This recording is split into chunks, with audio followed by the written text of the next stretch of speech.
Ain dalam arti mata, ya. Memang di dalam apa namanya, dalam diri kita ini itu ada kekuatan yang diberikan oleh Allah Subhanahu wa taala, di mana kekuatan yang ada itu jika kita mampu memfokuskan, ya, memfokuskan pada salah satu dari anggota tubuh kita, maka dia memiliki kekuatan yang luar biasa. Kalau dalam dunia persilatan, itu biasanya kekuatan ini difokuskan pada tangan ataupun kaki, yang kemudian itu biasa disebut dengan istilah tenaga dalam, ya. Nah, itu perlu latihan untuk memfokuskan. Nah, lalu kemudian kalau kekuatan itu difokuskan kepada mata, itulah kemudian yang disebut dengan istilah hipnotis, ya. Hipnotis, bahwa di dalam kekuatan yang ada dalam tubuh kita itu disalurkan secara serius lewat mata. Nah, sehingga dia bisa memiliki pengaruh kekuatan yang bisa menundukkan orang lain. Nah, kemudian dalam perkembangannya ain ini, ya, ya kemudian dikenal itu dalam masa-masa sekarang disebut penyakit ain. Nah, sebenarnya kalau saya lebih cenderung menyebutkan itu adalah pengaruh ain. Nah, di mana kekuatan yang ada di dalam mata kita ini memang memiliki mampu bisa mempengaruhi orang lain. Ya. Apalagi kalau kemudian ain ini, ya, menjadi ainun lamat, ya. Ainun lamatin, yang disebut itu lamat ini yang menyakitkan atau yang kemudian bisa mempengaruhi, memberikan pengaruh buruk kepada orang lain. Dengan bahasa lain talimul insan, yang menyakiti orang lain. Nah, maka dalam syariat kita hal itu diakui. Maka diantaranya umpamanya ketika kita melihat bayi, ya, bayi itu kan orang rata-rata kalau melihat bayi, apalagi bayi itu lucu, itu kan membuat orang gemes, ya, pengen, ya, apa begitu, ya. Nah, maka ketika kita melihat bayi yang menarik, yang menakjubkan, itu terkadang kita tidak terasa kekuatan yang ada dalam tubuh kita karena seriusnya tadi itu kita fokuskan sehingga tertuju pandangan kita itu kepada si bayi ini, yang berakibat kekuatan tersebut tanpa terasa bisa berpengaruh kepada si bayi, yang biasanya menyebabkan bayi itu panas, demam, atau bayi itu tidak bisa tidur karena pengaruh kita tadi. Walaupun itu kita tidak sengaja, ya. Terutama bagi orang yang dikarunia Allah penglihatan yang istilahnya penglihatan yang tajam. Nah, maka orang-orang yang seperti ini itu harus berhati-hati.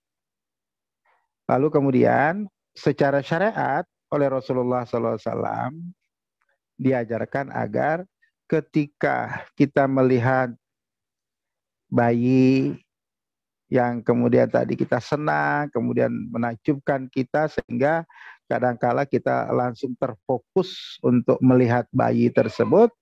Nah, maka agar pandangan kita itu tidak berpengaruh kepadanya, maka kita dianjurkan bertasbih, yaitu mengucapkan subhanallah, gitu, ya. Nah, subhanallah, anak ini lucunya kayak gitu. Nah, dengan kalimat subhanallah itu sebenarnya kalau dipelajari dari sisi ilmu apa namanya, ilmu hipnotis, ya, karena saya pernah belajar, ya, ilmu hipnotis itu, maka dengan ucapan subhanallah itu sebenarnya mengurangi konsentrasi kita terhadap si anak, ya. Nah, pada prinsipnya nanti ain itu adalah konsentrasi yang tajam, konsentrasi penuh yang dikeluarkan lewat mata yang kemudian ditujukan kepada seseorang. Nah, maka tergantung kalau kemudian konsentrasi penuh itu dilandasi dengan hasad, dilandasi dengan iri, dilandasi dengan dengki, maka tentu saja pandangan kita keluar dengan landasan hasad, iri, dengki tadi kepada orang yang kita lihat, itu yang keluar adalah pandangan kebencian. Ya, pandangan mata yang penuh rasa benci, penuh rasa hasad, sehingga pandangan ini bisa berpengaruh kepada orang yang kita lihat. Apa pengaruhnya? Yaitu pengaruh buruk pada orang tersebut. Bisa membuat orang itu gelisah, bisa membuat, bahkan kalau fisiknya orang itu lemah, bisa membuat dia sakit. Ya, dan macam-macam lagi. Ya, sehingga kalau di dalam antara ain dan medis itu ada hubungannya sebenarnya. Saya lupa itu istilah-istilah medisnya. Yang sebenarnya itu akibatnya itu kenapa? Itu adalah adanya lemah fisik dalam diri kita. Kemudian karena kita terlalu banyak berpikir biasanya, lalu fisik kita lemah, sehingga menyebabkan ketika kita dilihat oleh orang yang memiliki pandangan tajam, lalu kemudian tadi dirasai rasa hasad, rasa kebencian, rasa dengki, itu bisa berpengaruh kepada tubuh kita yang menyebabkan kita bisa sakit. Itu. Nah, maka dalam hal ini kedua ain itu tergantung, ya. Jadi tergantung. Kalau saya sudah katakan tadi, kalau itu dilandasi dengan rasa hasad, dilandasi dengan rasa iri, maka pandangan itu akan mengeluarkan kekuatan yang buruk, yang bisa mempengaruhi orang yang kita lihat itu, yang menyebabkan dirinya itu adalah bisa jatuh sakit karena pandangan kita yang buruk tadi kepada orang tersebut. Itu. Nah, tetapi al-ain ini juga justru kalau ada dalam diri kita itu disertai dengan keikhlasan, pandangan itu penuh dengan keikhlasan, penuh dengan kasih sayang, itu justru bisa berakibat positif, membuat orang yang kita lihat itu kalau itu digunakan kalau seorang dai mampu mengkonsentrasikan demikian, maka dia akan dipercaya, dia omongannya akan diterima. Itu kalau dia mampu menggunakan ainnya dengan benar, ya, menatap, melihat orang dengan penuh rahmah, dengan penuh kasih sayang, dengan penuh keikhlasan, maka itu bisa memberikan pengaruh positif kepada orang yang kita lihat. Gitu. Nah, seperti itu. Namun di dalam kehidupan yang sering terjadi itu adalah ainun lamat. Itu. Ainun lamah itu. Pandangan ain yang buruk. Nah, ainun lamah ini ada dua. Ada itu digunakan tadi, baik itu disengaja maupun tidak disengaja, bisa berpengaruh membuat yang bersangkutan sakit. Kedua, ain lama ini kalau dibawa ke dalam dunia hipnotis itu menggunakan hipnotisme dalam perbuatan buruk, ya.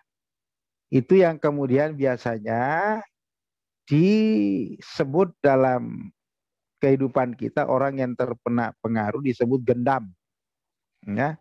Nah, sebenarnya itu adalah ainun lamah, ain lamah yang kedua. Jadi digunakan secara sengaja tapi untuk mempengaruhi orang dalam arti pengaruh buruk, sehingga orang itu dimintai apapun dikasih. Orang biasa digendam, Itu diminta uangnya kasih, minta perpiasannya dikasih. Nah, nanti setelah orang yang minta itu pergi, pengaruhnya, ainnya, pengaruh mata itu sudah tidak ada, baru kemudian orang itu tersadar. Nah, begitu. Ya, jadi tergantung kepada dari sumber daripada ain itu. Kalau bersumber dari hati yang bersih, hati yang ikhlas, hati yang penuh kasih sayang, maka dia akan memberikan pengaruh baik kepada orang yang kita lihat. Tetapi kalau sumbernya itu hasad, sumbernya itu iri, dilandasi dengan kebencian, maka akibatnya nanti itu akan berpengaruh secara fisik, membuat yang bersangkutan itu sakit apabila kita lihat dengan seperti itu. Atau yang kedua digunakan tadi, ain lamah itu memang tidak dalam rasa benci, tapi digunakan untuk mempengaruhi orang dalam rangka perbuatan buruk, ya, untuk tadi menipu atau mengambil harta bendanya. Nah, itu yang ada. Nah, maka di dalam dunia hipnotis itu, kalau yang hipnotisme itu bisa dilatih, ya, karena pada intinya hipnotisme yang normal itu tanpa menggunakan bantuan kekuatan jin yang lain-lain, tapi dia memiliki bisa bisa dilatih konsentrasi mata, memusatkan pandangan. Nah, itu bisa dilatih itu, ya, dengan melatih sudut pandang yang menuju kepada satu titik saja gitu. Nah, di dalam beberapa riwayat, di antaranya umpamanya ada di dalam hadis riwayat Imamul Bukhari yang bernarasumber dari sahabat Ibnu Abbas. Ya, kalau dalam Sahih Bukhari cetakan Darul Fikr, tahqiq Syekh bin Baz itu di hadis 3371. Nah, Ibnu Abbas menceritakan bahwa kana Nabi sallallahu alaihi wasallam tu'awwidul Hasan wal Husain. Nabi sallallahu alaihi wasallam pernah yu'awwidu, memberi perlindungan, mendoakan perlindungan kepada Hasan dan Husain. Wa yaqul, dan beliau sambil bersabda, inna abakuma kana yu'awwidu biha Ismail wa Ishaqah. Sesungguhnya abakuma, ayah kalian dahulu, maksudnya itu adalah nenek moyang kalian dulu, itu adalah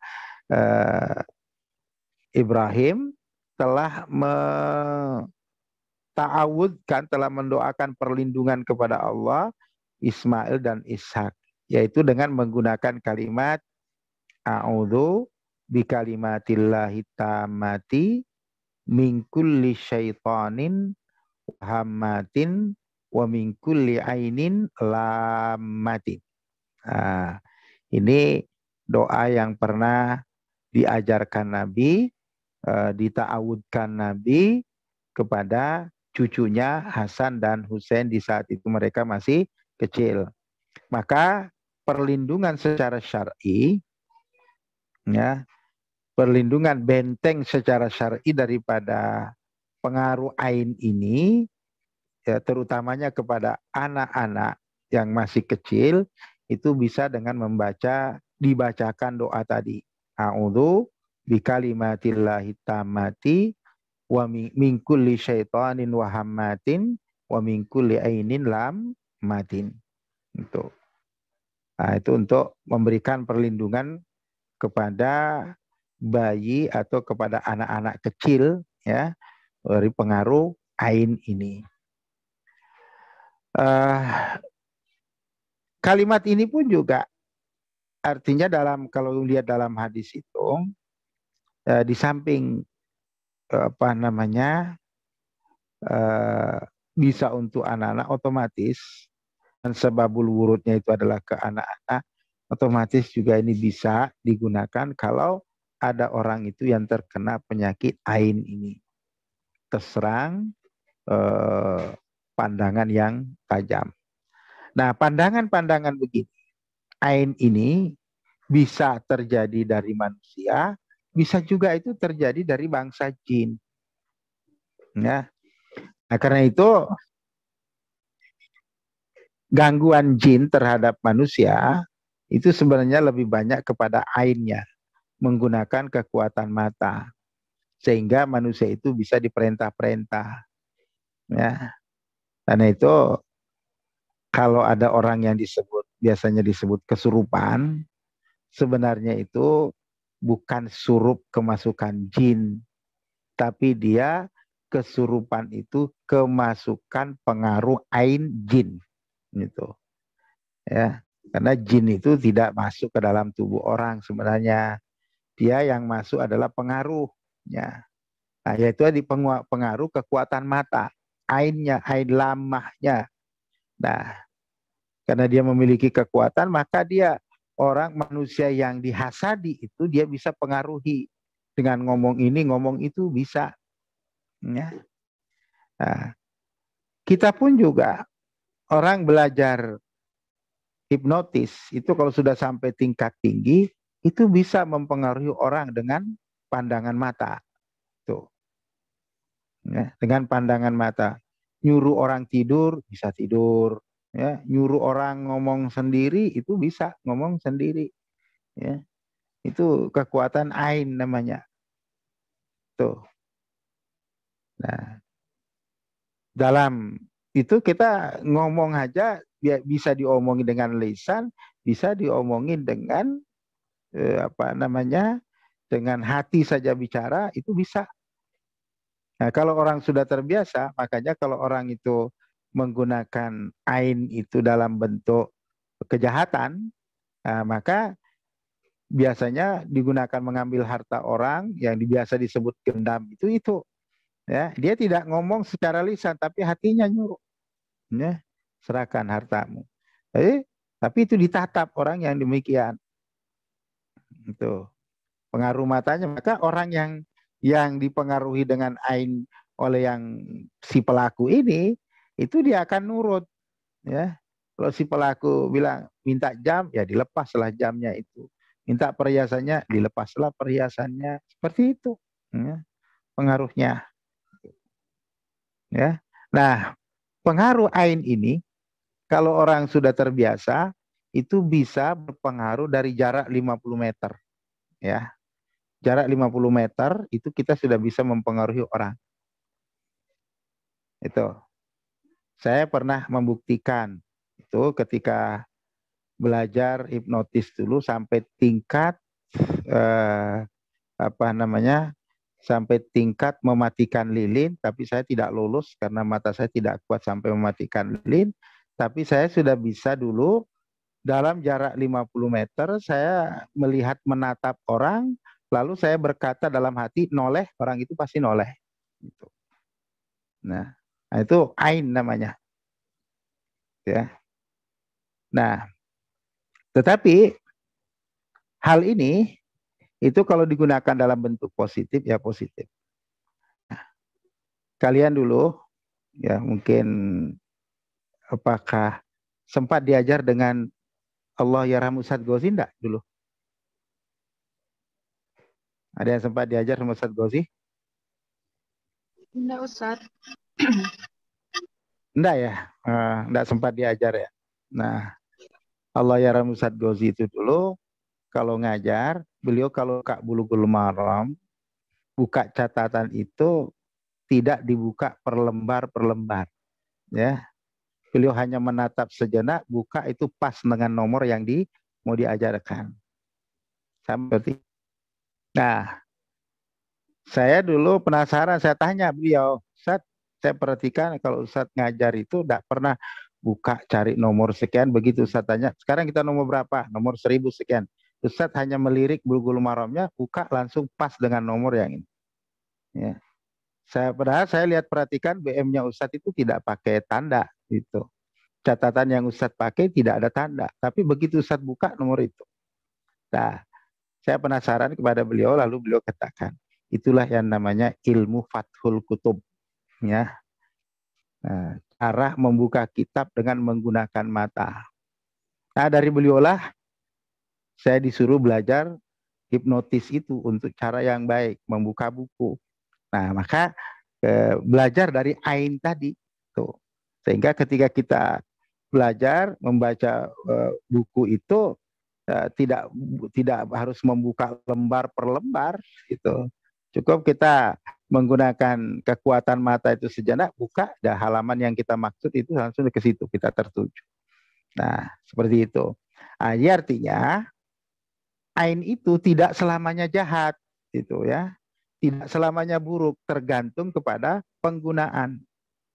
Nah, tapi kalau disebut ain lamah, kayaknya Nabi itu apa namanya, dalam hadis tadi itu memberi kait, ya, memberi kalimat ainin lamatin, itu ya.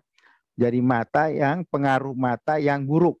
Nah, jadi yang Nabi apa namanya berlindung diri di situ, artinya di situ ada bermakna larangan adalah kalau ain ini digunakan dalam bentuk keburukan. Gitu. Nah, jadi ada ainun lamah itu ada juga sebaliknya. Ya, dalam digunakan dalam hal-hal yang positif seperti yang saya ceritakan tadi, itu tidak masalah. Nah, yang Nabi berlindung diri itu adalah ain lamah itu. Nah, mata, pengaruh mata yang buruk. Ya, tadi yang digunakan dalam hal-hal yang negatif. Ya, menyakiti orang atau mengambil barang orang. Nah, itulah yang dilarang oleh syariat. Nah, jadi pada prinsipnya begitu.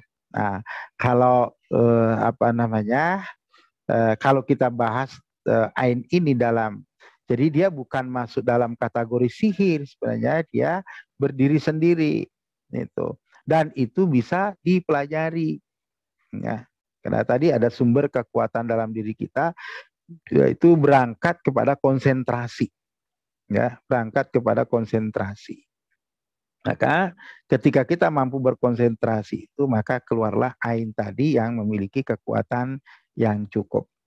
Ya, ada kursus hipnotis itu sekarang, suruh orang tidur ya tidur, suruh ini. Itu bukan mainan, tapi memang itu bisa melatih kepada konsentrasi. Nah, jadi pada prinsipnya itu. Jadi ain itu ada dua, ada ain lamatin, ada ain yang positif ya kalau digunakan dalam bentuk positif ya. Yang kemudian dilarang dalam syariat itu adalah ain lama. Dan itu yang kita diperintahkan oleh Allah berlindung diri di surah Al-Falaq itu ya. Wa min syarri hasidin idza hasada itu. Orang yang hasad itu karena hatinya kotor, dilandasi dengan kebencian, maka bisa saja dia ketika melihat orang yang dia tidak sukai, orang yang hasad kepada dia, maka bisa saja dia mempengaruhinya dalam arti pengaruh buruk karena berlandaskan daripada kebencian terhadap orang tersebut. Tuh. Nah, bagaimana tanda-tandanya? Banyaklah itu ya. Para ahli meneliti kalau tidak salah itu ada sekitar 16 macam itu tanda penyakit ain itu. Ya diantaranya bisa kalau secara fisik orang itu bisa demam, panas kalau anak-anak. Biasanya kedua, orang yang kena penyakit ain ini kadang apa namanya susah makan, dia susah tidur, dia tidak bisa fokus terhadap pekerjaan itu.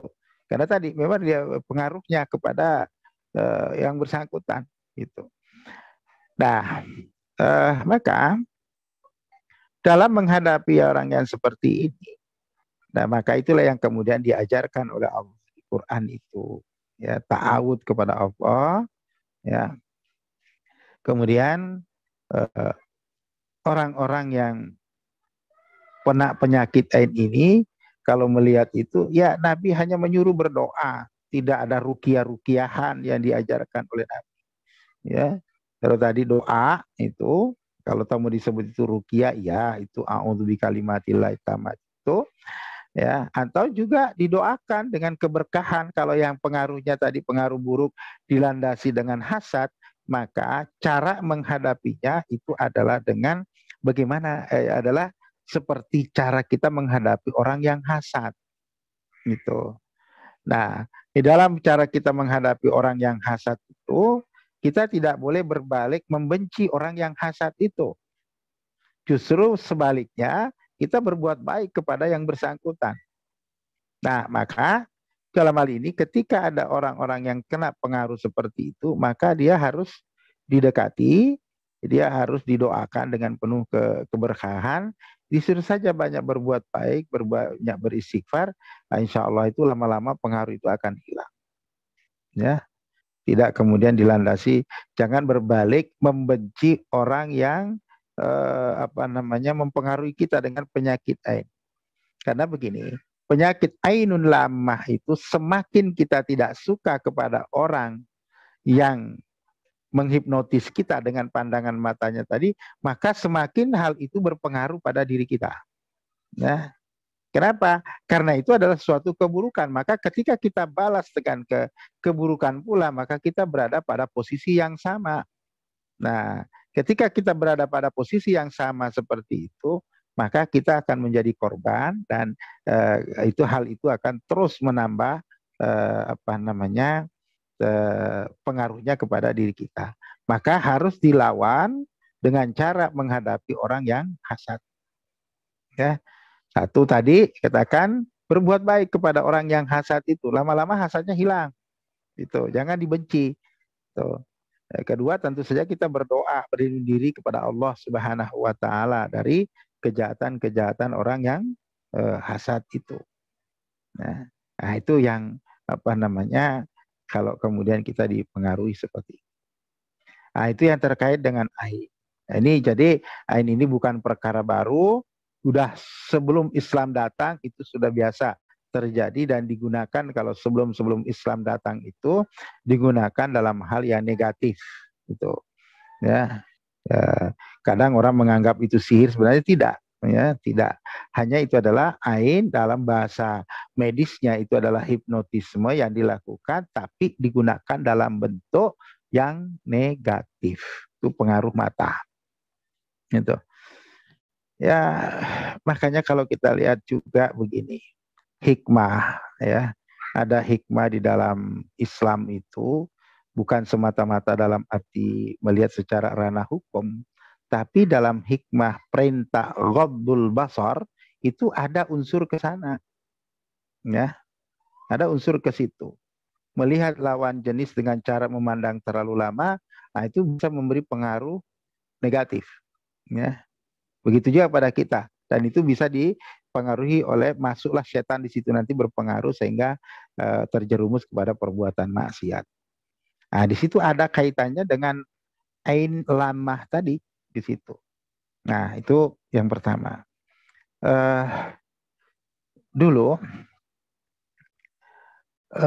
ain itu di samping kepada kepada anak-anak yang sering terjadi, tapi dulu ain ini juga, serangan ain lamah itu juga biasanya dulu ditujukan kepada perempuan. Ya. Jadi mempengaruhi pengaruh buruk terhadap perempuan.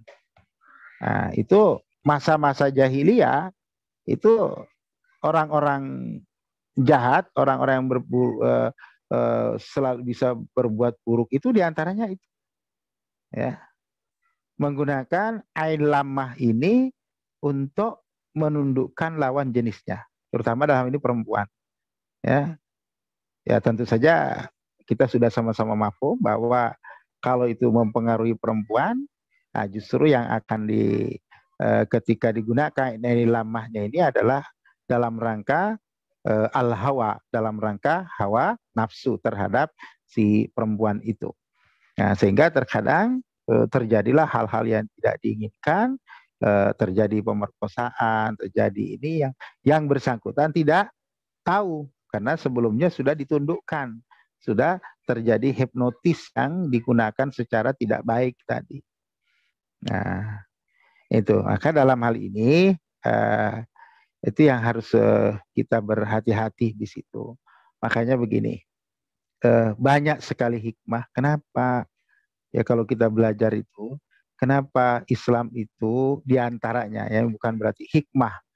Ya kalau orang itu menggunakan pakaian muslimah yang sempurna, ya apalagi dengan umpamanya menggunakan cadar atau dengan sekarang masker, itu tidak akan bisa dipengaruhi dengan hipnotis.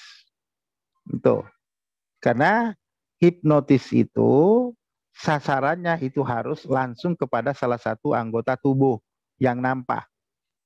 Nah, biasanya hipnotis yang dalam gaya buruk ini untuk mempengaruhi orang itu ya adalah dari bahu ke atas pengaruhnya itu. Itu sasarannya ke situ. Makanya biasanya orang yang gendam itu biasanya nyentuh bahu orang, ya, ditepuk bahunya. Ya, ada dengan cara seperti itu sehingga bisa mempengaruhi. Nah, itu bahu ke atas itu.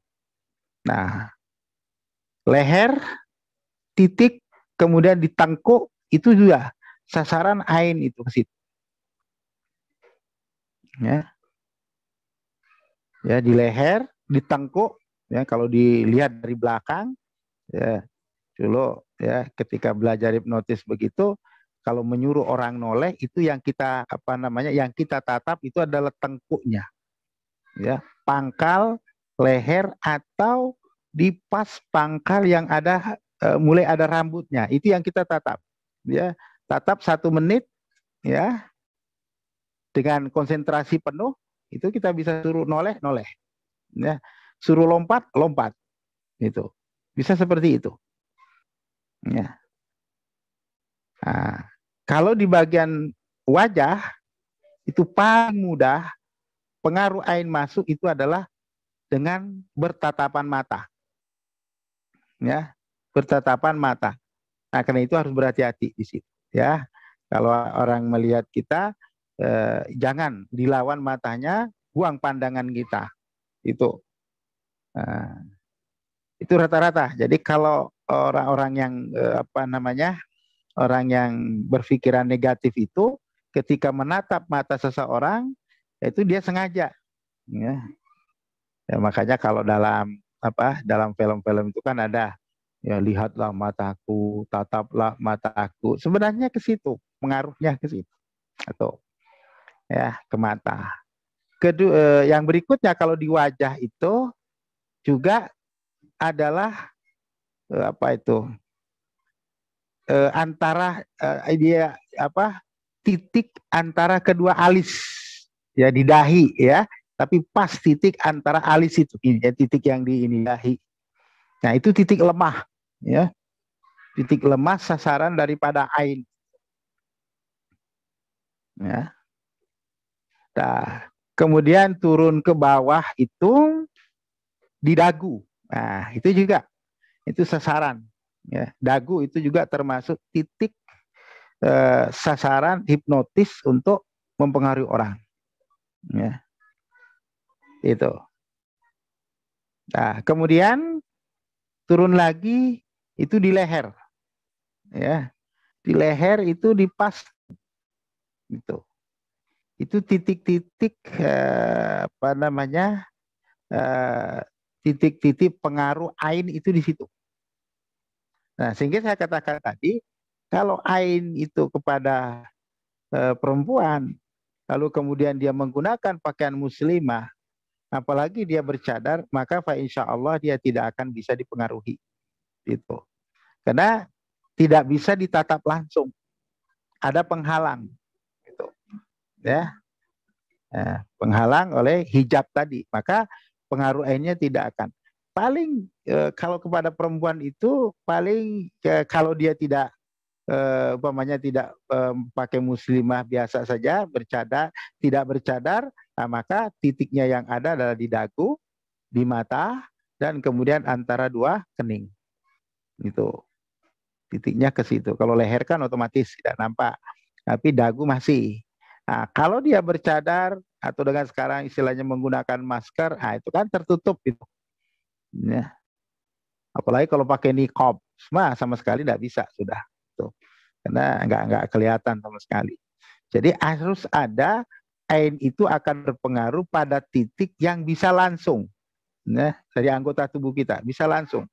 Kalau tidak, itu ditutup dengan pakaian itu tidak bisa. Ya. Nah itu apa namanya ilmu yang pernah saya pelajari dalam arti ilmu hipnotis yang kemudian digunakan dalam bentuk negatif seperti itu. Ya. Ada memang kalau orang itu sudah sampai pada titik-titik eh, tinggi, ya itu bisa sampai mengangkat benda, itu bisa. Nah, ain itu sampai ke situ, ya, bisa mengangkat benda. Dulu di tahun 90-an itu ada ahli hipnotis Amerika, saya lupa namanya. Dia memiliki kekuatan hipnotis tingkat tinggi dan murni hipnotis dengan kekuatan mata. Uh, dia mampu menahan ainnya itu, kereta api ditahan, gitu. Dia mampu menahan itu, ya, dengan konsentrasi. Tapi qadarullah dia mati dilindas kereta api, ya. Karena ketika dia menunjukkan kekuatannya itu diganggu orang, sehingga konsentrasinya lepas. Ya udah, kereta apinya melaju, nabrak dia habis.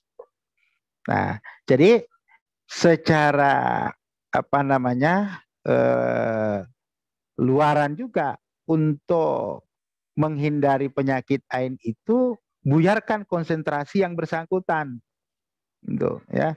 Karena itu bagaimanapun ada konsentrasinya, tidak akan terjadi ain tanpa konsentrasi itu. Nah maka kalau kita mencurigai ada orang yang suka menatap, ada ini, bagaimana caranya usahakan yang bersangkutan itu tidak konsentrasi. Maka kalau di umpamanya di kendaraan biasanya orang digendam, lalu kemudian biasanya itu yang mengendam itu ada yang menepuk, ya. Kalau kita ketemu orang tiba-tiba menepuk kita, hati-hati. Nah, itu biasanya salah satu caranya ain lama ini untuk mempengaruhi. Maka bagaimana menghadapi gitu? Konsentrasinya dibubarkan dengan cara ditepuk kembali, ya. Ya, ditepuk bahunya, kalau bahu kita ditepuk juga bahunya, maka dia tidak akan berani.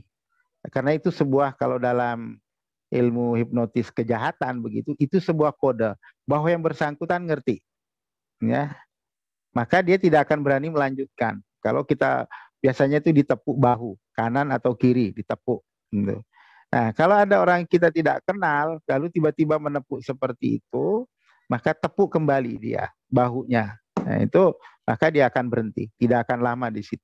Nah, dia paham, oh orang ini mengerti, tidak bisa dipengaruhi seperti itu. Nah, jadi dari sisi zahir, istilahnya itu riyadhiyat, pelatihan itu bahwa penyakit ain itu bisa dihindari atau bisa dilawan dengan cara membuyarkan konsentrasi orang yang apa namanya yang sedang melakukan perbuatan ainnya kepada kita. Itu kalau kita tahu seperti itu. Nah, tapi paling ampuhnya itu adalah tidak, karena jarang kita tahu, ya, jarang kita tahu, maka tentu saja yang paling baik di situ adalah kita berlindung diri kepada Allah, doa kepada Allah, dilindungi dari hal-hal yang tersebut tadi, ya. Yang paling doa secara umum kan aumatillahi tamati min syarri ma khalaq. Nah, itu kan secara umum, secara bentuk kejahatan makhluk-makhluk Allah, kita berlindung kepada Allah dari hal tersebut supaya Allah tidak apa namanya mempengaruhi kita, itu dilindungi oleh Allah Subhanahu wa taala. Nah, itu diantaranya secara singkat terkait dengan masalah ini. Yang kedua, pembahasan kita adalah masalah sihir, ya. Nah, sihir ini pun juga ya dalam sejarah sihir itu dari awal sudah ada juga. Jauh-jauh sebelumnya itu sudah ada sihir, bukan hanya di masa Fir'aun, tapi sebelum masa Fir'aun pun juga itu sudah ada. Dan sihir ini itu adalah juga tidak ada sihir yang baik. Sihir itu pasti semuanya buruk. Ya. Jadi tidak ada tukang sihir itu penyihir yang baik, tidak ada.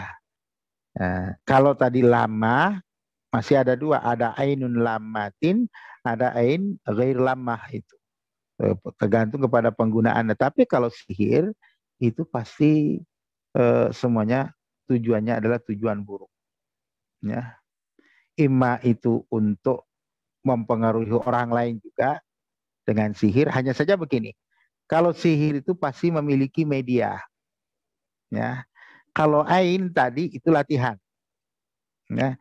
Tapi kalau sihir itu pasti memiliki media, dasarnya media, dan ia pasti kolaborasi dengan jin. Dalam hal ini jin kafir, ya setan bahasa kita itu. Ya, maka tidak ada sihir tanpa kolaborasi dengan setan. Pasti sihir itu kaitannya ke situ. Nah, sihir itu ada dalam beberapa, kalau kita belajar di tauhid itu kan macam-macam.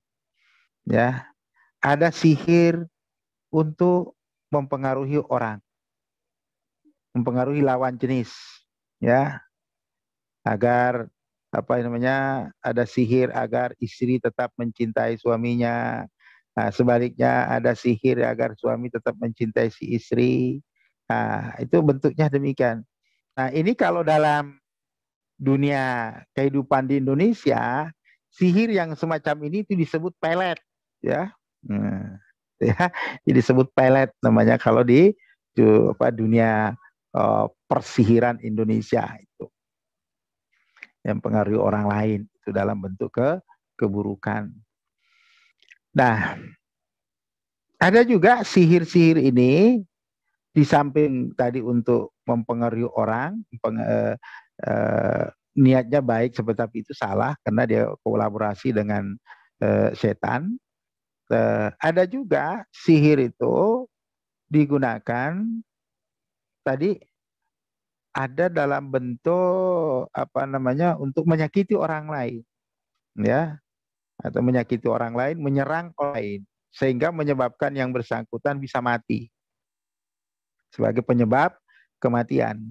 Nah, maka sihir yang semacam ini yang digunakan untuk menyerang atau membunuh orang yang dimaksudkan, itulah yang kemudian disebut dalam konsep di Jawa disebut tenun. Ya, itu kalau di Jawa itu ada dua tenun yang terkenal, tenun Banyuwangi dan tenun Trenggalek. Nah, itu kalau di Jawa itu begitu. Ya.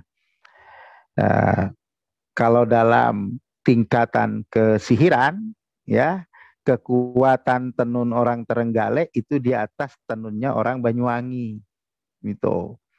Nah, maka orang Banyuwangi itu takut sama orang Trenggalek itu. Kalau dalam dunia kejahatan seperti itu, ya, ada yang dari Trenggalek, ada dari Banyuwangi, itu. Nah, seperti itu. Nah, kalau di belahan bumi lain itu masing-masing punya seperti itu. Jadi ada yang digunakan untuk seperti itu.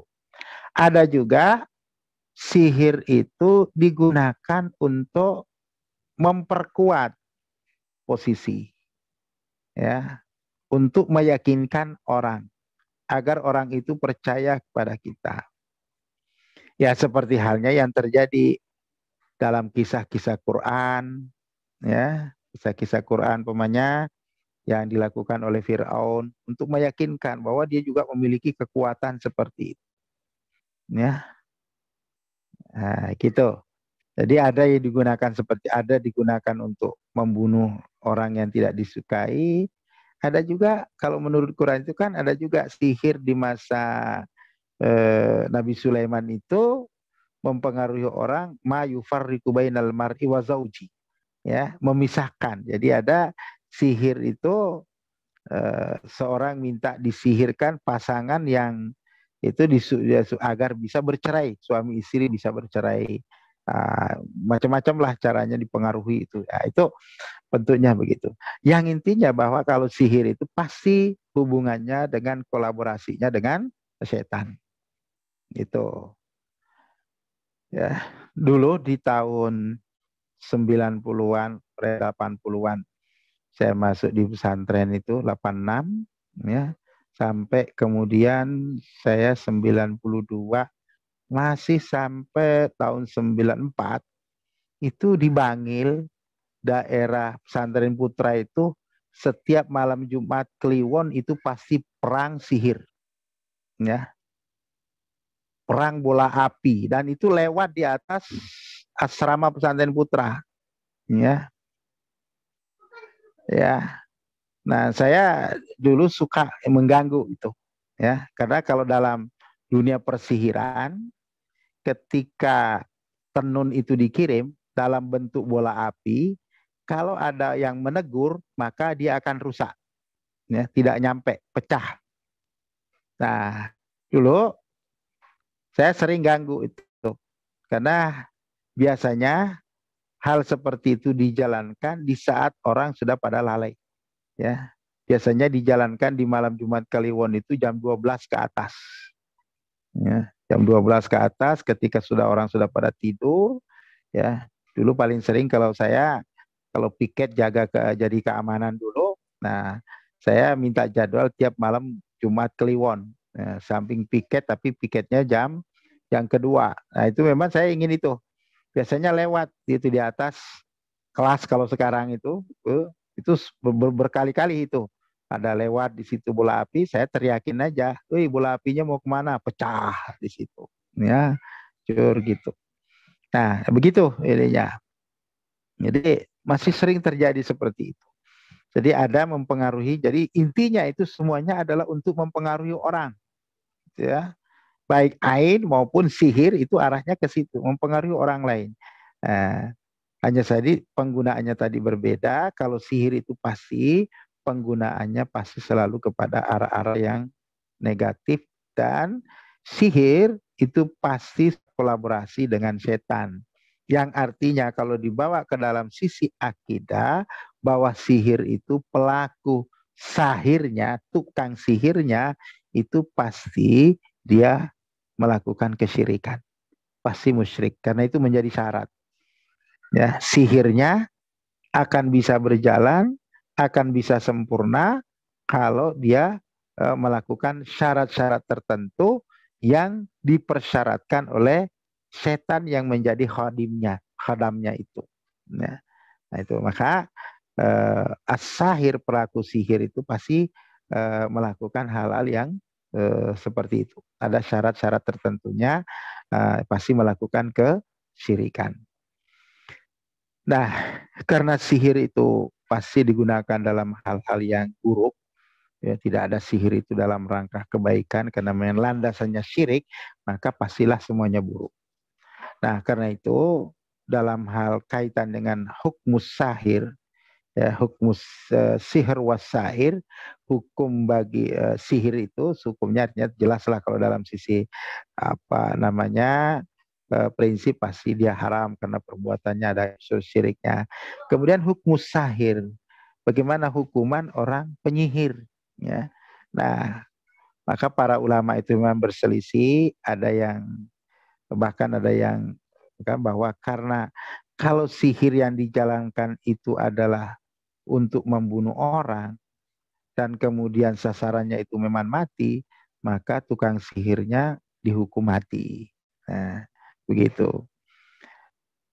Ada juga kalau yang bukan kepada kaitannya membunuh orang, maka tukang sihirnya nanti ditakzir namanya, diberi peringatan untuk bertaubat. Nah, diberi waktu untuk bertaubat dan disuruh berhenti dari perbuatan-perbuatan seperti itu. Nah, kemudian hal-hal ini perkara gaib semuanya. Nah, maka yang paling penting itu di kita adalah bagaimana melindungi diri kita dari hal itu, baik itu dari ain maupun dari sihir. Ya. Nah, tentu kita tidak lepas dari syariat apa yang diajarkan oleh Nabi Shallallahu Alaihi Wasallam. Di antaranya adalah jangan lupa membaca doa pagi dan sore. Bismillahirrahmanirrahim. Yadurru ma'asmi syai'un fil ardi wala fis sama' wa huwas samiul alim. 3 kali di pagi hari, dan 3 kali di sore hari, yang sudah kita tahu bahwa Nabi menjamin bahwa apa namanya, siapa yang membaca itu maka pasti akan dilindungi oleh Allah, tidak akan ada bahaya yang bisa menyentuhnya. Nah, kedua, bahwa melindungi diri kita juga, jangan lupa juga Al-Ikhlas dan Al-Mu'awwadzatain itu, Al-Falak dan An-Nas, itu juga dibaca di pagi hari dan sore. Ya, kalau tadi Bismillahirrahmanirrahim itu 3 kali, ya, begitu juga Al-Ikhlas dan Al-Mu'awwadzatain juga demikian, masing-masing dibaca 3 kali. Nah, beda lagi ketika mau tidur ya, beda itu bacaan doa. Tapi ini yang di pagi hari dan sore itu. Nah, insya Allah kalau itu kita lakukan dengan yakin terhadap apa yang Rasul kita percaya, maka itu akan menjadi benteng bagi kita. Belum lagi kalau dia mau tidur, baca doa tidur yang sudah diajarkan Nabi itu, sesuai dengan syariat, insya Allah itu semua menjadi hisun bagi kita, benteng bagi kita. Ya. Jadi dari pengalaman-pengalaman, ya, terutama kita yang suka keliling ini, itu hampir di setiap daerah, ya, dulu yang saya masuki itu, saya secara pribadi sering dicoba oleh tukang sihir, ya. Tapi alhamdulillah dengan keyakinan mengamalkan apa yang diajarkan Nabi itu, sampai saat ini tidak ada yang tembus, ya. Tidak ada yang tembus, bahkan pelaku sihirnya ada yang mati karena sihirnya kembali menyerang dia sendiri dan dia tidak bisa menghindar. Dan dia sendiri yang mati, dan hal itu saya tidak tahu, hanya kemudian diberitahu oleh orang yang tahu tentang masalah itu. Nah, ya hanya dengan modal itu saja yang diajarkan oleh Nabi Shallallahu Alaihi Wasallam. Nah, insya Allah kalau kita mengikuti petunjuk yang disampaikan oleh Nabi itu, insya Allah akan terhindar dari hal-hal tersebut. Nah, begitu barangkali uraian-uraian singkat saya terkait dengan Al-Ain dan As-Sihr pada malam hari ini, di mana kedua hal ini adalah perkara yang sudah lama terjadi dari sebelum Islam datang, dan bahkan sampai sekarang dan akan datang itu akan tetap ada hal-hal yang seperti itu. Tidak kemudian bisa berhenti, dan karena itu sudah menjadi qadar Allah, ada saja orang-orang yang terlibat dalam hal-hal yang seperti itu. Baik, itu barangkali uraian yang bisa saya sampaikan. Kita bisa melanjutkan dalam diskusi. Silakan.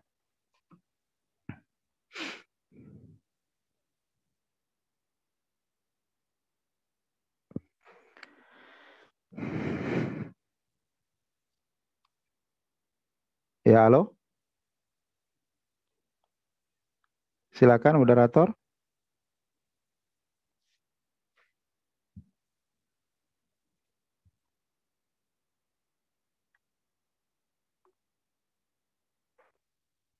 Halo.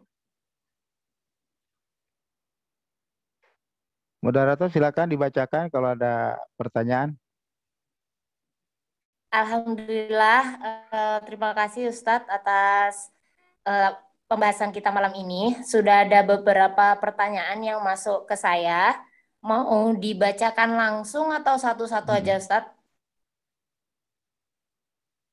Ya, satu-satu dulu lah, saya jawab satu persatu ya. Biar saya nggak mencatat lah. Pertama ada, jadi cerita singkatnya dulu ya Ustadz, baru saya masuk ke pertanyaannya.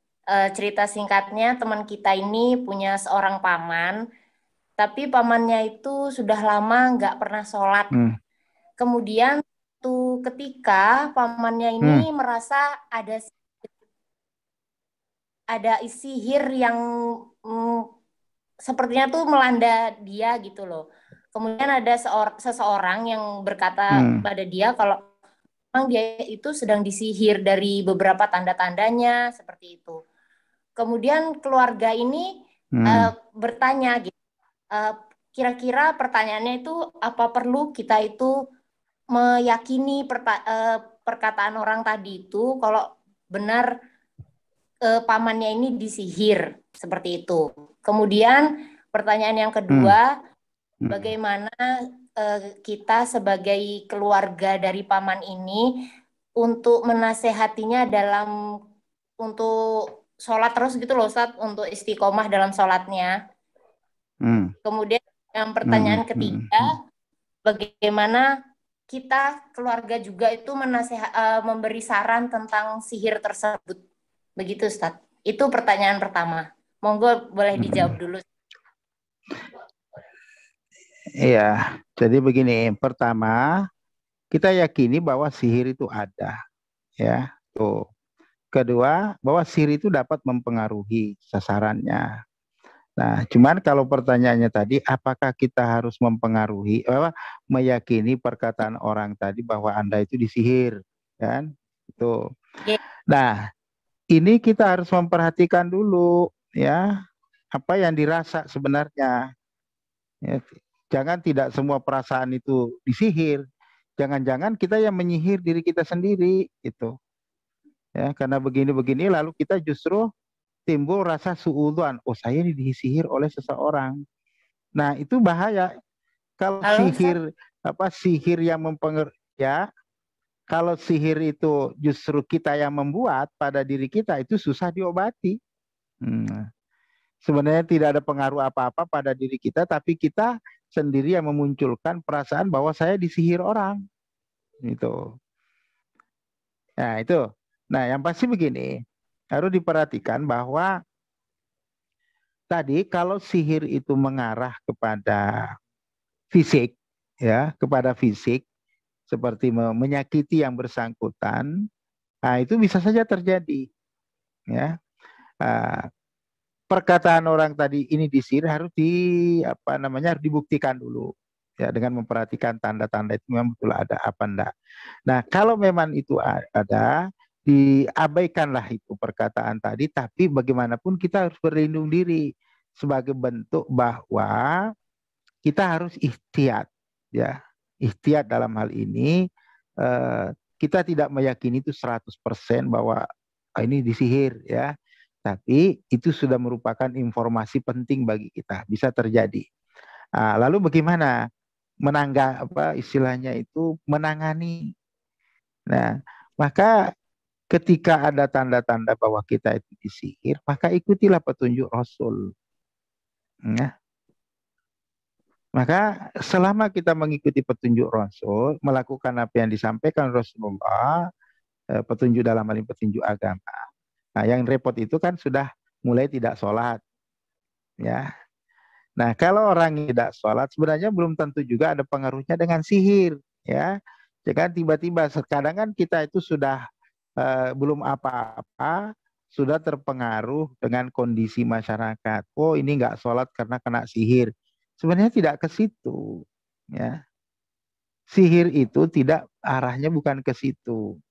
Sihir itu mempengaruhi orang dalam rangka tadi saya sudah sebutkan, sihir kalau dalam yang kemudian yang ada itu adalah serangan secara fisik kepada yang bersangkutan, ya, atau serangan kepada harta benda atau keluarga, itu bisa terjadi tuh.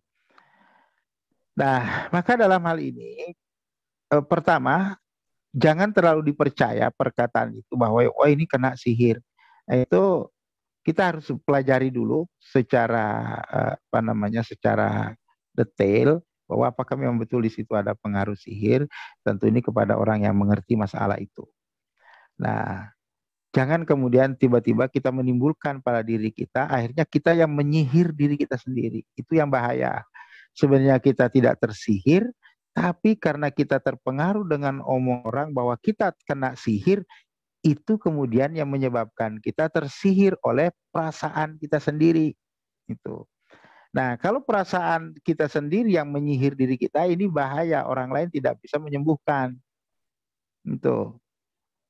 Harus kaitannya nanti psikiater kalau sudah seperti itu. Maksudnya kepada penyakit jiwa. Itu. Nah, kalau arahnya ke situ. Ya. Nah, maka tentu dalam hal ini ketika orang itu malas sholat, malas itu macam-macam, yang pasti itu pengaruh setannya yang kuat. Ya, pengaruh setan kuat menghalangi orang sholat itu adalah pengaruh setan yang sangat kuat. Nah, maka dalam hal ini keluarga tidak boleh menjauhi yang bersangkutan. Justru harus mendekati. Ya, nasihat itu tidak boleh berhenti dengan cara yang baik. Ya, jangan memunculkan nasihat yang mengarah kepada kebencian, tidak. Ya, dia harus dihibur hatinya. Ya, dinasihati dengan baik, disadarkan, ya, dengan kata-kata yang baik. Ya, jangan dijauhi. Kalau dijauhi, maka malah nanti dia pun juga akan tambah jauh dari keluarga dan akhirnya nanti malah bisa terjerumus ke tadi, bukan lagi dia disihir, maka bisa jadi dia terlibat jadi menjadi penyihir, bisa jadi. Tuh. Nah, kalau dia memang masih ada pengaruh-pengaruh begitu, maka coba kalau dia ada merasa begitu, nah apa yang saya sebutkan tadi, coba zikir yang seperti yang diajarkan Nabi tadi, ya, doa pagi, petang, yang masing-masing 3 kali itu dibaca, Al-Ikhlas, Al-Mu'awwazat, itu juga dibaca, di malam hari ketika mau tidur, jangan lupa wudhu, ya. Nah, lalu kemudian membaca semua apa yang diajarkan Nabi terkait dengan tidur, mau tidur itu. Baca lagi Al-Ikhlas, ditiupkan kepada seluruh anggota tubuh Al-Ikhlas, Al-Mu'awwazaitain itu, lalu ditiupkan kepada seluruh anggota. Ya, setelah itu ayat kursi, ya, baru kemudian tidur dengan baring miring ke kanan. Ya, Insya Allah kalau itu dilakukan dengan sungguh-sungguh, maka pengaruh-pengaruh sihir itu insya Allah akan segera berakhir, ya, akan segera berakhir.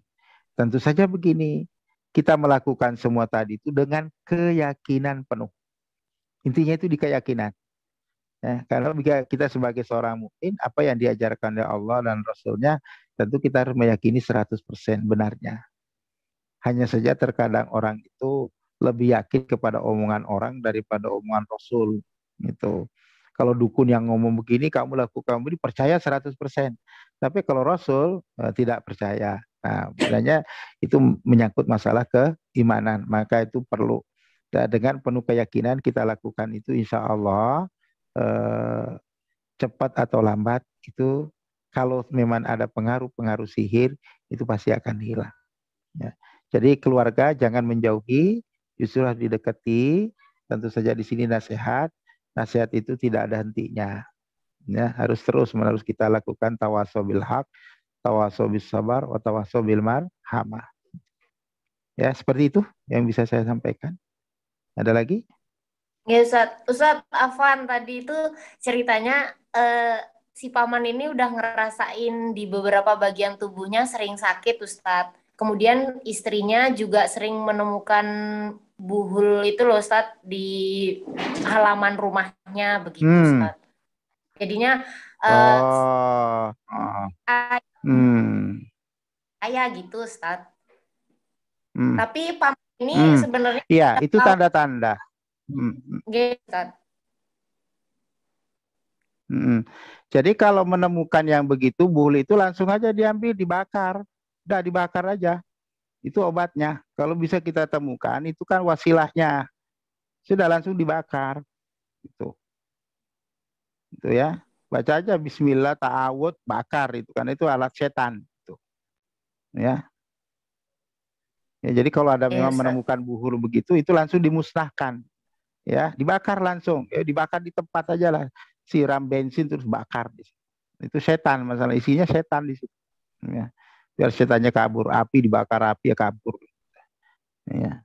Jadi kalau memang ada begitu berarti itu tanda-tanda. Di samping si paman tadi memang suruh bacaan seperti itu, tapi orang yang menemukan itu wasilah sihirnya tadi segera dihancurkan, dibakar. Ya, caranya dengan cara dibakar. Nah, tapi terus terang orang yang membakar itu jiwanya harus kuat, ya, dia harus kuat. Karena kalau tidak, jangan sampai dia kena pengaruh juga. Ya, jadi harus kuat, yakin bahwa saya akan siap melawan. Gitu. Ya, seperti itu. Ya. Kalau memang ada benda-benda sihir seperti itu, nah itu hanya ada dugaan kuat bahwa yang bersangkutan memang disihir gitu. Nah, itu mudah diatasi kalau bendanya nampak seperti itu. Saya bakar saja, udah selesai itu. Ya tentu dengan berdoa tadi. Ya, begitu. Iya, Ustaz. Pertanyaan selanjutnya, nggak, Ustaz? Hmm. Jadi ada yang bertanya, ini ada seorang penjual penjual, kemudian jualannya sepi. Kemudian dia mendatangi seorang ustadz atau Hmm. kiai. Nah, ustadznya itu bilang kalau tempat Hmm. jualannya itu ada banyak buhulnya gitu, Ustadz. Kemudian sama ustadz tersebut disuruh Hmm. mengamalkan beberapa surah surah dari beliau itu, Ustadz. Itu hukumnya bagaimana, Ustadz? Hmm.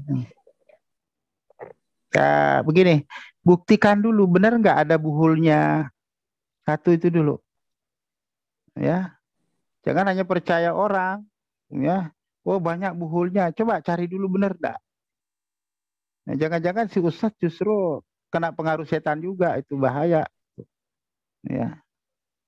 Jadi buhul itu bisa dibuktikan. Jadi jika hanya banyak, kalau yang banyak, tolong ustadz kalau begitu mana dibuktikan kalau ada. Kalau tidak bisa membuktikan, berarti yang bersangkutan ngarang, itu. Nah, itu pertama dulu itu. Jadi kalau ada, oh ini banyak ininya pengaruhnya begini begini, ya. Jadi begini. Jadi sering kali kan begini dalam dunia kehidupan kita.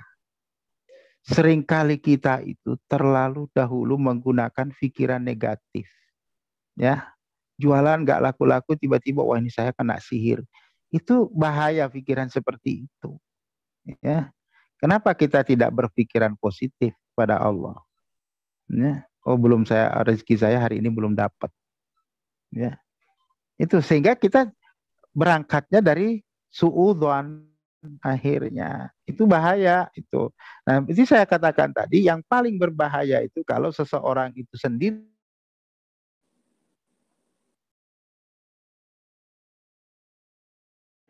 yang menyihir, tapi karena pikirannya sudah dirusak, seperti tadi, salah satu rusak pikiran orang ketika kita bertanya, bersangkutan menjawab, wah ini ada buhul-buhulnya banyak. Itu bahaya yang begitu. Minta tolong ke si Ustadz itu di mana Ustadz tempat buhul.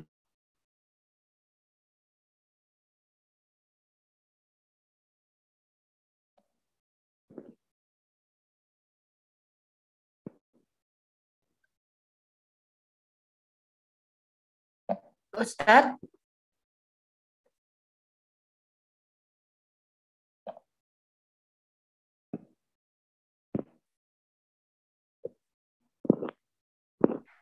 Iya. Jadi kembali tadi bahwa kalau ada yang mengatakan demikian, ya, itu harus dibuktikan. Ya, jangan sampai itu hanya menimbulkan halusinasi pada diri kita. Kalau memang ada buhul itu, maka langkah pertama yang harus dilakukan adalah yang saya katakan tadi, ambil buhul itu, musnahkan, dibakar. Itu, ya, itu dibakar buhul itu. Nah, lalu se kalau memang itu umpamanya tidak bisa dibuktikan dalam rangka ikhtiar, ya sudah kita mengikuti aja apa yang dikatakan oleh diajarkan oleh Nabi Shallallahu Alaihi Wasallam. Yang diajarkan Nabi Shallallahu Alaihi Wasallam seperti yang saya katakan tadi kan nggak banyak. Nabi Nabi tidak mengajarkan baca surah ini tidak ada tuh, ya. Kalau di dalam dunia rukia kan memang ada itu ya baca surah ini, tapi pertanyaannya ada hadisnya enggak? Ya.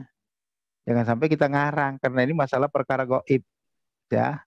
Perkara gaib itu kan harus tauqifi. Nah, kalau dalam buku-buku rukia itu kan ada itu baca ayat ini, setelah surah ini. Itu karangan orang, nggak ada dasarnya dari Nabi. Ya, maka lebih baik melakukan apa yang sudah dicontohkan oleh. Nah, kalau umpamanya itu kaitannya dengan sihir, maka yang bersangkutan cobalah amalkan apa yang dikatakan Nabi bahwa inna syaitona la yaqra'u ilal baitil ladzi tuqra'u fi suratul Baqarah. Ya. Sering aja baca Quran surah Al-Baqarah di tempatnya, tempat jualannya itu. Ya. Atau kalau enggak setel aja lah tartilnya surah Al-Baqarah itu. Ya, biar kalau memang ada pengaruh-pengaruh begitu itu kan setan, itu enggak akan ada. Ya, akan terusir dengan sendirinya. Ya. Nah, karena kaitannya itu dengan harta benda, maka nanti ada kaitannya pula dengan pengaruh yang lain. Maka untuk dalam rangka itu juga kan Nabi juga menganjurkan sering baca ayat kursi. Ya gitu aja. Ya, membuka dagangan dengan basmalah, dengan doa kepada Allah, dengan ayat kursi. Tutup nanti tempatnya pun juga demikian. Nah, itu. Nah, seperti itu. Jadi kalau ada yang katakan, oh ini ada buhul-buhulnya, cari dulu, buktikan. Kalau tidak ada, berarti itu hanya khayalan saja. Tapi dalam rangka ikhtiar ya sudah, kita ta'awud kepada Allah, berdiam diri kepada Allah. Itu. Dengan cara yang diajarkan oleh Nabi Shallallahu Alaihi Wasallam.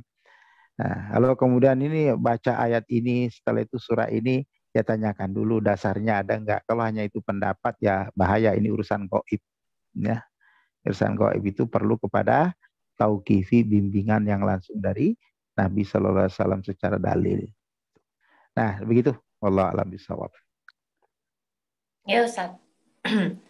Pertanyaan ketiga ya Ustaz. Bagaimana cara Ya. bagaimana cara mengetahui dan memastikan jika anak kita itu benar-benar terkena ain, Ustaz? Hmm. Begitu. Iya. Nah, kembali lagi tadi begini. Kalau penyakit ain tadi itu satu, ya, bisa badannya panas, ya. Badan itu panas, bukan karena flu, bukan karena penyakit fisik, tapi badannya panas saja. Susah turunnya. Tuh. Nah, kedua, bisa jadi kita perhatikan kondisinya. Anak itu susah tidur, ya. Susah tidur dengan mata yang selalu terbuka, ya. Nah, itu kalau ada dua ciri-ciri ini, ya, dia susah tidur, nangis terus. Nah, ketika ada dua ciri-ciri itu, bukan kita memastikan ini penyakitnya. Jadi itu besar kemungkinan ada pengaruh ain. Nah, maka kalau sudah ada seperti itu, nah maka tadi doa yang diajarkan Nabi, ya. Dan paling penting lagi sebenarnya jangan menunggu kena ain baru dibacakan itu. Ya, anak-anak kecil itu seperti itu tadi. Setiap hari bacakan dia doa itu. Mau tidur, bacakan itu Al-Ikhlas wal Mu'awwazatain, tiupkan ke tangan lalu usapkan ke seluruh tubuhnya. Kalau anak-anak itu masih kecil, ketika dia belum bisa baca sendiri, ya. Nah, kan begitu yang diajarkan Nabi. Aisyah ketika Nabi sudah sakit, tidak bisa main sendiri, Aisyah yang meniupkan itu, dan itu dibenarkan oleh Nabi. Nah, maka kepada anak-anak kita yang masih kecil yang seperti itu tadi, nah kalau memang isinya tadi satu badannya panas, ya dia nggak flu nggak apa, tiba-tiba kok panas, ya. Nah, kemudian ya nggak mau tidur, ya, susah tidur. Mari buka saja matanya. Kedua mungkin dia nangis terus, ya, gelisah gelisah.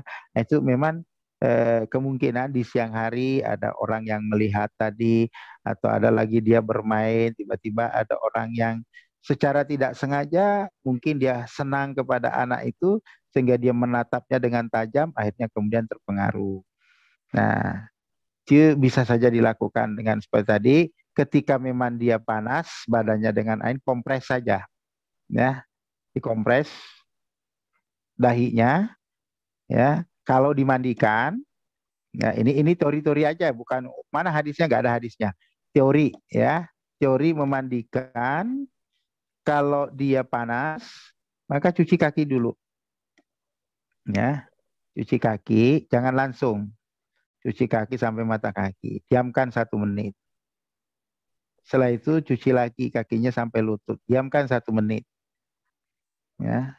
Lalu cuci lagi kakinya sampai pinggang. diamkan lagi 1 menit. Ya, setelah itu siram dari pundak, ya, pundak kanan kiri, diamkan 1 menit. Ya, baru cuci mukanya. Nah, setelah itu gosok, jangan disiram kepalanya dulu, biarkan. Kepala nanti terakhir, ya, untuk menghilangkan panas. Jadi kepala paling akhir. Jangan langsung disiram dari atas, itu bahaya, ya. Jadi kepala itu paling akhir. Sudah digosok badannya dengan sabun dan disiram dan terakhir nanti siram kepalanya untuk mending. Insya Allah dengan cara itu panas karena airnya akan hilang. Itu. Nah itu istilahnya kalau dalam dunia pengobatan itu adalah at-tajribah, dari pengalaman-pengalaman di lapangan seperti itu. Ya di samping apa yang diajarkan Nabi itu dibacakan. Nah begitu itu kalau anak-anak kecil seperti itu. Ya. Masih boleh lagi ya Ustadz? Silakan, silakan. Yang ini bagaimana kita tahu tanda-tanda sihir itu masuk ke dalam tubuh kita, Ustadz? Ya, baik. Sihirnya apa bentuknya? Itu ya. Nah, kalau sihir itu bentuknya, maaf ya, istilahnya kalau dalam dunia Jawa itu pelet. Nah, itu kan tiba-tiba orang terpengaruh. Apa siapa orang yang dia apa terpengaruh ingin ketemu dengan orang seseorang itu ingin ini tertarik dengan orang itu dunia pelet namanya begitu. Nah, itu tiba-tiba saja ada perasaan-perasaan seperti itu. Nah, ini yang harus dilawan, ya. Itu bisa seperti itu. Atau tadi kalau dalam bentuk apa namanya serangan dalam bentuk penyakit, nah itu tiba-tiba orangnya secara fisik gak apa-apa, tapi tiba-tiba kok ada sakit yang tidak bisa apa namanya tiba-tiba ada penyakit yang secara medis itu tidak terdeteksi, ya. Nah itu bisa terjadi, ya. Ada pusing yang apa namanya yang berkelanjutan, terus bahkan seringkali umpamanya telinganya berdengung terus begitu, ya. Nah, itu diantaranya ada tanda-tandanya seperti itu.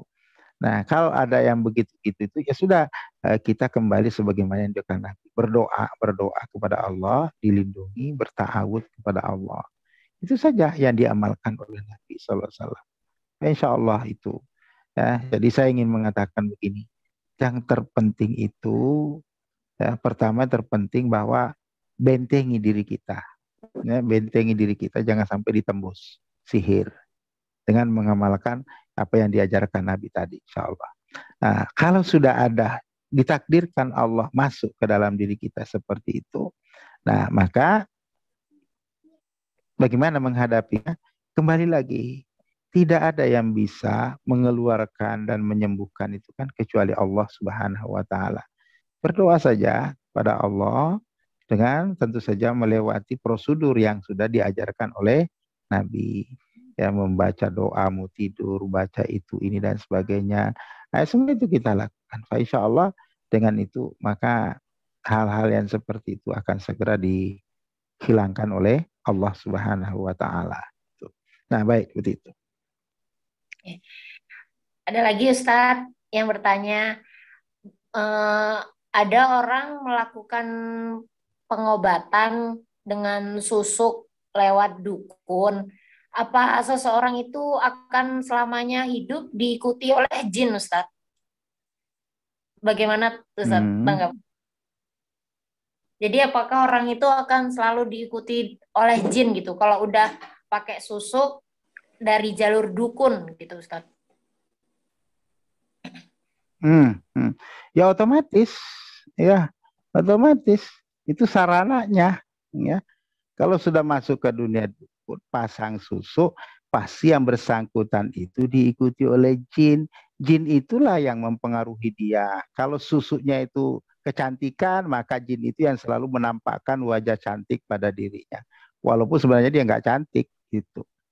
Ya. Kalau susuknya itu dalam bentuk yang lain, Ya itulah jin itu. Maka selamanya, selama susu itu masih ada dalam dirinya, selama itu ada jin itu. Ya, maka kalau nanti dia bertaubat, maka susu itu harus dilepas, dibuang, baru jinnya bisa lepas. Gitu. Kalau enggak, ya dia akan menjadi bulan-bulanan karena sudah salah dari awal. Gitu. Gitu nih Ustadz. Ya Ustadz, Ya. Uh, uh. teman-teman mungkin ada yang ingin bertanya kembali. Sebelumnya nih saya kalau gitu saya Ustadz yang tanya. Ini mungkin ranahnya nggak dari sihir atau ain sih Ustadz. Cuma tanya.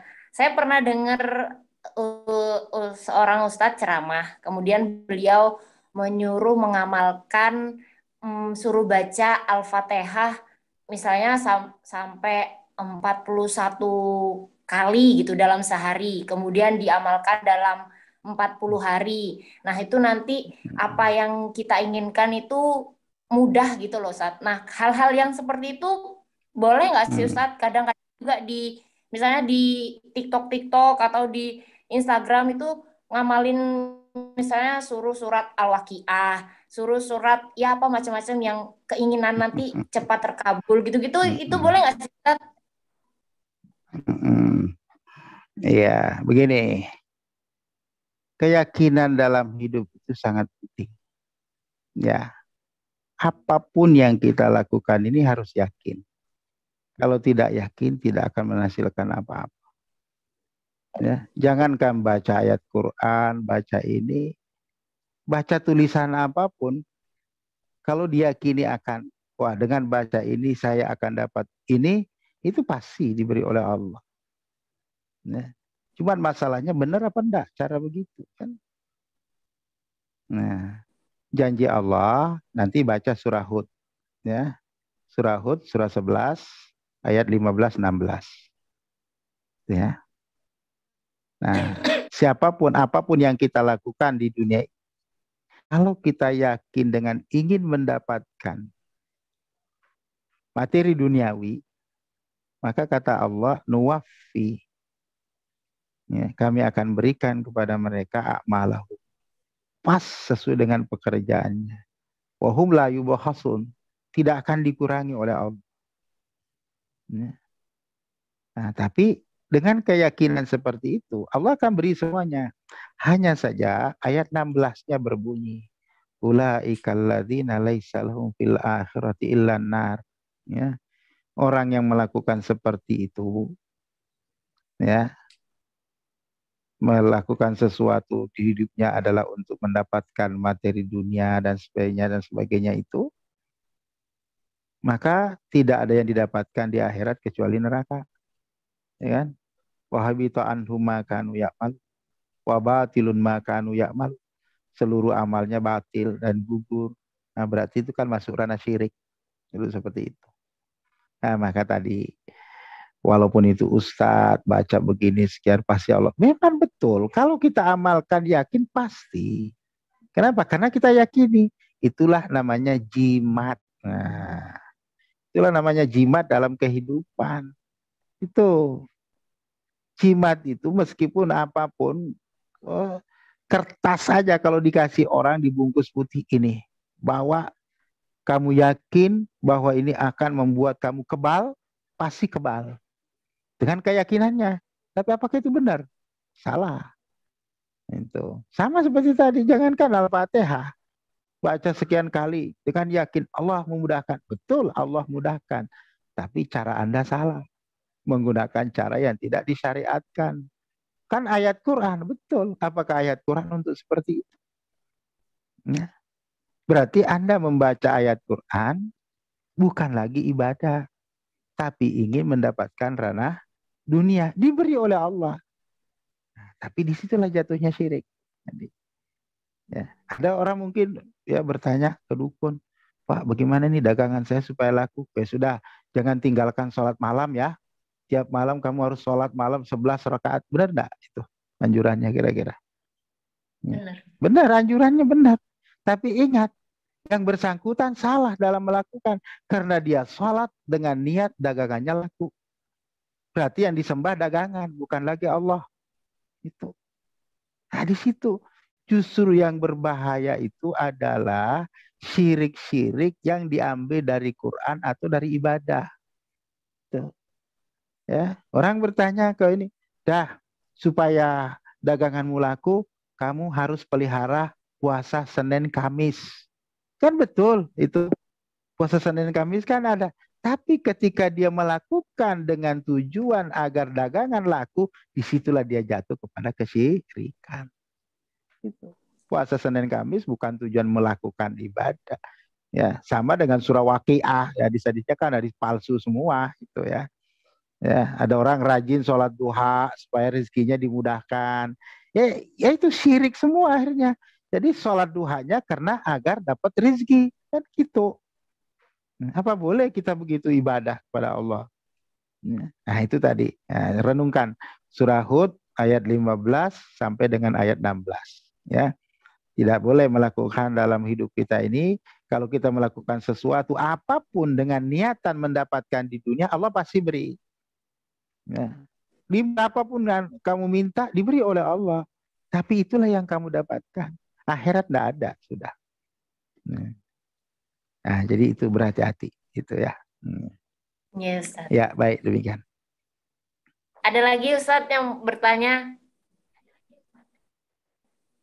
Jadi, apakah tuyul itu bisa Ya, mencuri uang? silakan. Apakah tuyul itu bisa mencuri uang manusia, Ustaz?